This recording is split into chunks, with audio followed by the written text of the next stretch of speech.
YCP అధినేత YS Jagan Reddy మరోసారి కడప జిల్లా పర్యటనకు బయలుదేరి వెళ్లనున్నారు.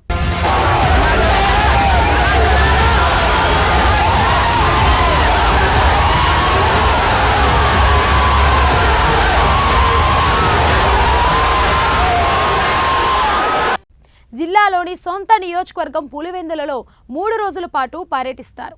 పార్టీ నాయకులను కలుస్తారు. ఎన్నికల ఫలితాలు వెలువడిన తర్వాత సొంత నియోజకవర్గానికి వెళ్లనుండటం ఇది రెండోసారి. ఈ నెల 8వ తేదీన దివంగత వైఎస్ రాజశేఖర్ రెడ్డి 75వ జయంతి సందర్భంగా జగన్ ఈ పర్యటన తలపెట్టారు. తాడేపల్లి నుంచి కడపకు బయలుదేరి వెళ్తారు. విమానాశ్రయం నుంచి రోడ్డు మార్గంలో ఇడుపులపాయకు చేరుకుంటారు. అక్కడే బస చేస్తారు. 8వ తేదీన ఉదయం వైఎస్ఆర్ సమాధి వద్ద నివాళులు అర్పిస్తారు. ఈ పర్యటన సందర్భంగా ఆయన కొన్ని కీలక నిర్ణయాలను తీసుకునే ఛాన్స్ ఉందని తెలుస్తుంది. తన శాసనసభ సభ్యత్వానికి రాజీనామా చేయాలనే యోచనలో ఉన్నట్లు సమాచారం. కనిష్ట స్థాయిలో 11 మంది సభ్యుల సంఖ్యాబలం ఉండటం, ప్రతిపక్ష హోదా లేకపోవడం వంటి అంశాలను దృష్టిలో ఉంచుకొని ఆయన ఈ రాజీనామా చేయాలని భావిస్తున్నట్లు చెబుతున్నారు. మొన్నటి ఎన్నికల్లో వైఎస్ జగన్ పులివెందుల నుంచి విజయం సాధించిన విషయం తెలిసిందే. ఆయనతో పాటు ఉమ్మడి కడప జిల్లా నుంచి డాక్టర్ సుధా, ఆకేపాటి అమర్నాథ్ రెడ్డి మాత్రమే గెలిచారు.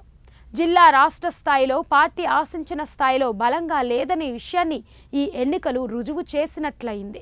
తమ పార్టీకి ప్రతిపక్ష హోదా ఇవ్వాలంటూ గతంలో జగన్ లేఖ రాసిన అధికార టీడీపీ, జనసేన, బీజేపీ కూటమి నుంచి సానుకూల స్పందన రాలేదు.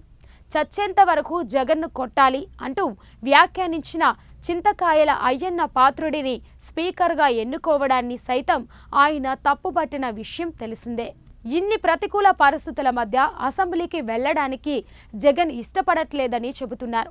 అదే సమయంలో వైఎస్ జగన్ లోక్సభకు పోటీ చేస్తారని అంటున్నారు.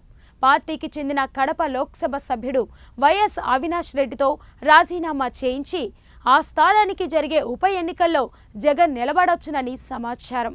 తాను రాజీనామా చేయడం వల్ల ఖాళీ అయిన పులివెందుల నియోజకవర్గంలో తన తల్లి వైఎస్ విజయమ్మను బరిలో దింపుతారని తెలుస్తుంది. పులివెందుల నుంచి తల్లిని గెలిపించుకొని అసెంబ్లీకి పంపిస్తారనే ప్రచారం జిల్లా రాజకీయాల్లో ముమ్మరంగా సాగుతుంది. ఉమ్మడి ఏపీలో విజయమ్మ అసెంబ్లీకి ఎన్నికైన విషయం తెలిసిందే. అత్యంత బలమైన కాంగ్రెస్, తెలుగుదేశం పార్టీల మధ్య వైసీపీని బతికించుకోగలము.